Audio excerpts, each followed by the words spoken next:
എല്ലാവർക്കും PSC knowledge 2.0യിലേക്ക് സ്വാഗതം. തിരുവിതാംകൂറുമായി ബന്ധപ്പെട്ട് കുറച്ച് ക്വസ്റ്റ്യൻസ് ആണ് നമ്മൾ നോക്കാൻ പോകുന്നത്. ഒന്നാമത്തെ ക്വസ്റ്റ്യൻ, സ്വാതിതിരുനാളിനെ സംബന്ധിച്ച് താഴെ തന്നിരിക്കുന്ന പ്രസ്താവനകളിൽ ശരിയായത് തിരഞ്ഞെടുക്കുക. 1. ഇരയിമൻ തമ്പി സ്വാതിതിരുനാളിന്റെ ആസ്ഥാന കവിയായിരുന്നു.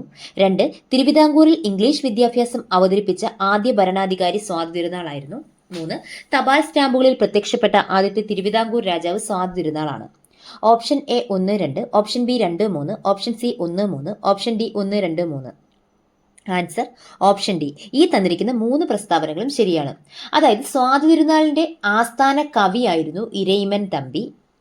തിരുവിതാംകൂറിൽ ഇംഗ്ലീഷ് വിദ്യാഭ്യാസം അവതരിപ്പിച്ച ആദ്യ ഭരണാധികാരി സ്വാതിതിരുനാളായിരുന്നു. തപാൽ സ്റ്റാമ്പുകളിൽ പ്രത്യക്ഷപ്പെട്ട ആദ്യത്തെ തിരുവിതാംകൂർ രാജാവ് സ്വാതിതിരുനാളാണ്. നമുക്ക് സ്വാതിതിരുനാളുമായി ബന്ധപ്പെട്ട് കുറച്ച് ക്വസ്റ്റ്യൻസ് നോക്കാം. 1829 മുതൽ 1846 വരെ തിരുവിതാംകൂർ ഭരിച്ചുകൊണ്ടിരുന്നത് സ്വാതിതിരുനാളാണ്.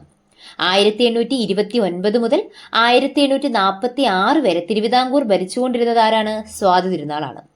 സ്വാതിതിരുനാളിന്റെ ഭരണകാലഘട്ടത്തെ ആധുനിക തിരുവിതാംകൂറിന്റെ സുവർണ കാലമെന്ന് അറിയപ്പെടുന്നു. അപ്പൊ സ്വാതിതിരുനാളിന്റെ ഭരണകാലം ആധുനിക തിരുവിതാംകൂറിന്റെ സുവർണ കാലമെന്നാണ് അറിയപ്പെടുന്നത്. സ്വാതിതിരുനാളിനെ അറിയപ്പെട്ടിരുന്ന പേരുകളാണ് ഗർഭശ്രീമാൻ, ദക്ഷിണഭോജൻ. അപ്പൊ ഗർഭശ്രീമാൻ എന്നും ദക്ഷിണഭോജൻ എന്നും അറിയപ്പെട്ടിരുന്ന തിരുവിതാംകൂർ രാജാവ് ആരെന്ന് ചോദിച്ചാൽ അത് സ്വാതിതിരുനാളാണ്. ഹജൂർ കച്ചേരി കൊല്ലത്ത് നിന്നും തിരുവനന്തപുരത്തേക്ക് മാറ്റിയ ഭരണാധികാരിയാണ് സ്വാതിതിരുനാൾ. അപ്പൊ ഹജൂർ കച്ചേരി നടപ്പിലാക്കിയതാരാണ്? അത് വേലുത്തമ്പി ദളവയാണ്. അപ്പം കൊല്ലത്ത് ഹജൂർ കച്ചേരി സ്ഥാപിച്ചത് വേലുത്തമ്പി ദളവയും ഹജൂർ കച്ചേരി കൊല്ലത്ത് നിന്നും തിരുവനന്തപുരത്തേക്ക് മാറ്റിയതാരെന്ന് ചോദിച്ചാൽ അത് സ്വാതിതിരുനാളുമാണ്. ശുചീന്ദ്രം കൈമുക്ക് നിർത്തലാക്കിയ ഭരണാധികാരിയാണ് സ്വാതിതിരുനാൾ. ശുചീന്ദ്രൻ കൈമുക്ക് ഇല്ലാതാക്കിയ ഭരണാധികാരി ആരെന്ന് വെച്ചാൽ സ്വാതിതിരുനാളാണ്.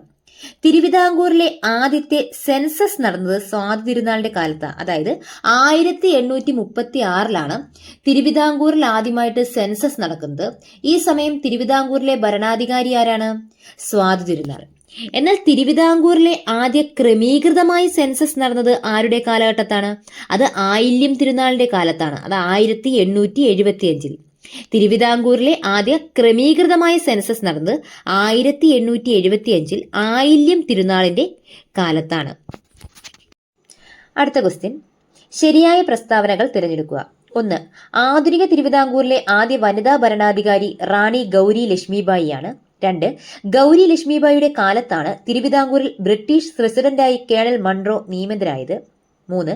1821 കോട്ടയത്ത് CMS പ്രസ് സ്ഥാപിതമായപ്പോൾ ഗൗരി ലക്ഷ്മിബായി ആയിരുന്നു ഭരണാധികാരി. Option A 1, 2, option B 1, 3, option C 2, 3, option D എല്ലാം ശരി. ഏതാണ് ആൻസർ? ആൻസർ ഓപ്ഷൻ എ ആണ്. 1ഉം 2ഉം ശരിയാണ്. അതായത് ആധുനിക തിരുവിതാംകൂറിലെ ആദ്യത്തെ വനിതാ ഭരണാധികാരി റാണി ഗൗരി ലക്ഷ്മിയാണ്. അത് ശരിയാണ്. ഗൗരി ലക്ഷ്മിബായിയുടെ കാലഘട്ടത്താണ് തിരുവിതാംകൂറിൽ ബ്രിട്ടീഷ് റെസിഡന്റായി കേണൽ മൺറോ നിയമിതനായത്. അതും ശരിയാണ്. എന്നാൽ 1821 കോട്ടയത്ത് CMS പ്രസ് സ്ഥാപിതമായപ്പോൾ ഗൗരി ലക്ഷ്മിബായി ആയിരുന്നു ഭരണാധികാരി എന്ന് പറയുന്നത് തെറ്റായ പ്രസ്താവനയാണ്. കോട്ടയത്ത് CMS പ്രസ് സ്ഥാപിതമായപ്പോൾ തിരുവിതാംകൂറിലെ ഭരണാധികാരി ഗൗരി പാർവതിബായി ആണ്. അപ്പൊ ഗൗരി പാർവതിബായിയുടെ കാലത്താണ് കോട്ടയത്ത് CMS പ്രസ് വരുന്നത് 1821. അതായത് നമുക്ക് പറയാം ഗൗരി ലക്ഷ്മിബായിയുടെ ഭരണകാലഘട്ടം 1810 മുതൽ 1815 വരെ തിരുവിതാംകൂർ ഭരിച്ചുകൊണ്ടിരുന്നത് റാണി ഗൗരി ലക്ഷ്മിബായി ആണ്. 1810 മുതൽ 1815 വരെ. തിരുവിതാംകൂർ സിംഹാസനത്തിലെ ആദ്യ വനിതാ ഭരണാധികാരിയായിരുന്നു റാണി ഗൗരി ലക്ഷ്മിബായി. അപ്പൊ തിരുവിതാംകൂർ സിംഹാസനത്തിലെ ആദ്യത്തെ വനിതാ ഭരണാധികാരി ആരെന്ന് വെച്ചാൽ ആരാണ്? റാണി ഗൗരി ലക്ഷ്മിബായി ആണ്.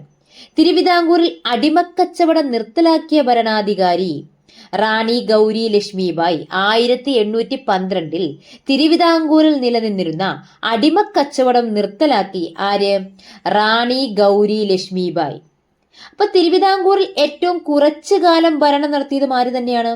റാണി ഗൗരി ലക്ഷ്മിബായി ആണ്. നമ്മുടെ ഗൗരി ലക്ഷ്മിബായി തന്നെയാണ് തിരുവിതാംകൂറിൽ കുറച്ചു കാലഘട്ടം മാത്രമാണ് ഭരണം നടത്തിയത്. അതായത് 5 വർഷം മാത്രം, 1810 മുതൽ 1815 വരെ.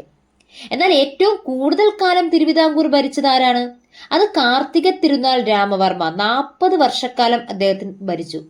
അപ്പം ഏറ്റവും കൂടുതൽ കാലം തിരുവിതാംകൂർ ഭരിച്ചതാരെന്ന് വെച്ചാൽ കാർത്തിക തിരുനാൾ രാമവർമ്മയാണ്. 40 വർഷത്തോളം തിരുവിതാംകൂർ ഭരിച്ചത് ആര് തന്നെയാണ്? കാർത്തിക തിരുനാളാണ്. തിരുവിതാംകൂറിലെ ആദ്യത്തെ റീജന്റ് ആര് എന്ന് ചോദിച്ചാൽ റാണി ഗൗരി ലക്ഷ്മിബായി ആണ്.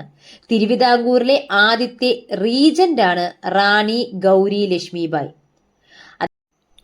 അടുത്ത ക്വസ്റ്റ്യന്, താഴെ തന്നിരിക്കുന്നവയിൽ മാർത്താണ്ഡവർമ്മയുമായി ബന്ധപ്പെട്ട് തെറ്റായ പ്രസ്താവന ഏത്?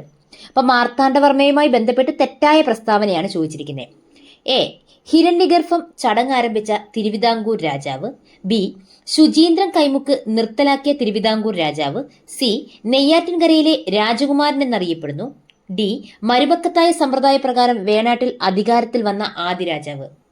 ഇതിൽ തെറ്റായ പ്രസ്താവന ഏതാണ്? ഓപ്ഷൻ ബി ആണ്. ശുചീന്ദ്രൻ കൈമുക്ക് നിർത്തലാക്കിയ തിരുവിതാംകൂർ ഭരണാധികാരി എന്ന് പറയുന്നത് മാർത്താണ്ഡവർമ്മയല്ല, അത് സ്വാതി തിരുനാളാണ്. എന്നാൽ ശുചീന്ദ്രൻ കൈമുക്ക് തിരുവിതാംകൂറിൽ ആരംഭിച്ച ഭരണാധികാരിയാണ് ആര്? മാർത്താണ്ഡവർമ്മ. ശുചീന്ദ്രൻ കൈമുക്ക് ആരംഭിച്ചത് മാർത്താണ്ഡവർമ്മയും ശുചീന്ദ്രൻ കൈമുക്ക് നിർത്തലാക്കിയത് ആരാണ്? സ്വാതി തിരുനാളുമാണ്.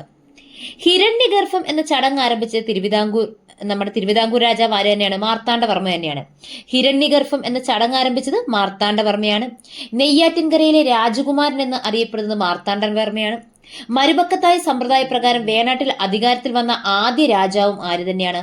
മാർത്താണ്ഡവർമ്മയാണ്. മാർത്താണ്ഡവർമ്മയുടെ കാലത്താണ് തൃപ്പടിദാനം നടത്തുന്നത്. അപ്പൊ തൃപ്പടിദാനം നടത്തിയ തിരുവിതാംകൂർ ഭരണാധികാരി മാർത്താണ്ഡവർമ്മ.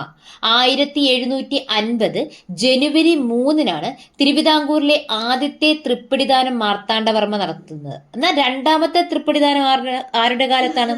ധർമ്മരാജയുടെ കാലത്താണ്. 1766 ധർമ്മരാജയുടെ കാലത്താണ് തിരുവിതാംകൂറിലെ രണ്ടാമത്തെ തൃപ്പടിദാനം.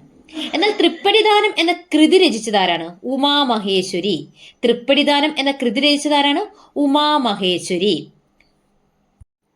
തുടർന്നും ഇതുപോലുള്ള ക്ലാസ്സുകൾക്കായി നിങ്ങൾ എൻ്റെ ചാനൽ സബ്സ്ക്രൈബ് ചെയ്യൂ, ലൈക്ക് ചെയ്യൂ, പരമാവധി എല്ലാവർക്കും ഷെയർ ചെയ്യുകയും ചെയ്യണം. നിങ്ങളുടെ അഭിപ്രായം എഴുതി അറിയിക്കുകയും ചെയ്യുക. താങ്ക്